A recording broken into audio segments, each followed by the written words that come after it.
Ang paghiga ng pusa sa iyong kama ay isang napakakaraniwang ugali ng mga pusa. Sa katunayan, dapat mo itong ituring na isang compliment o papuri. Ibig sabihin nito ay komportable at tiwala sila sa iyo. Narito ang mga pangunahing dahilan kung bakit gustong-gusto nilang tumabi sa iyo. Isa, paghahanap ng seguridad, security. Sa wild, ang mga pusa ay vulnerable o madaling atakihin kapag sila ay natutulog. Kaya naman naghahanap sila ng lugar o kasama na mapagkakatiwalaan nila.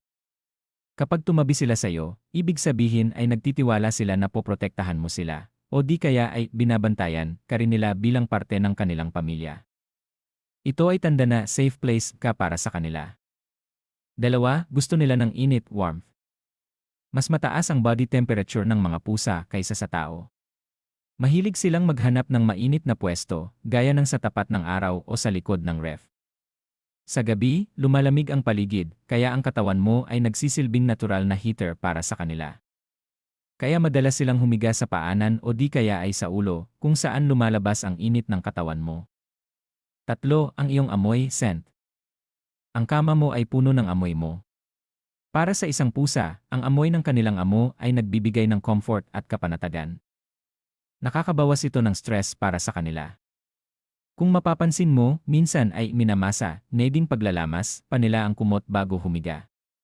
Ito ay throwback sa pagiging kuting nila kasama ang nanay nila.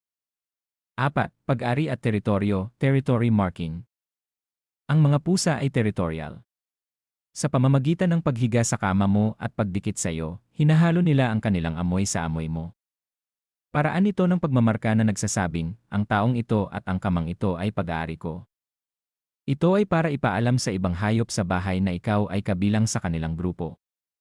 5. Pagmamahal, bonding. Bagamat kilala ang mga pusa sa pagiging independent, naghahanap pa rin sila ng social bonding. Kapag wala ka sa bahay buong araw, ang pagtabi sa iyo sa gabi ang paraan nila para makabawi ng oras at maipadama ang kanilang affection. Dapat ba silang payagan sa kama? Depende ito sa preference mo. Pros, nakakabawas ng stress, puring is relaxing, nakakadagdag ng init kapag malamig, at nakaka-strengthen ng bond nyo.